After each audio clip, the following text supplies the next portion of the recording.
श्री स्वामी समर्थ। वसुबारस पूजा म्हणजेच दिवाळीच्या पहिल्या दिवसाची सुरुवात। वसुबारसची पूजा मांडणीसाठी आपल्याला एक पाट घ्यायचा आहे। पाटावरती एक वस्त्र अंथरून घ्यायचे आहे। गाई आणि वासरू अशी मूर्ती आपल्याला ठेवायची आहे। थोडेसे तांदूळ टाकून त्यावर गणपतीची स्थापना करावी। गणपतीला प्रथम पंचामृताने त्यानंतर शुद्ध पाण्याने अभिषेक घालायचा आहे।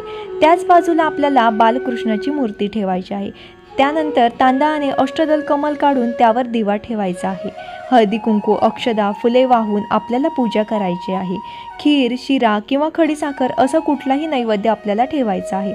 अतिशय सोपी अशी ही पूजा मांडणी आहे। वसुबारस हा दिवस आपल्या गोमातेची पूजा करून आपल्याला समृद्धी संपन्नता आणि सुखाचं वरदान देतो। या दिवशी गाई आणि तिच्या वासराचं पूजन केलं जातं। गाईला लक्ष्मीचं रूप मानलं जातं। तिची आराधना केली जाते की वर्षभर आमच्या घरात अन्नधान्य धन सौख्य नांदत राहावं।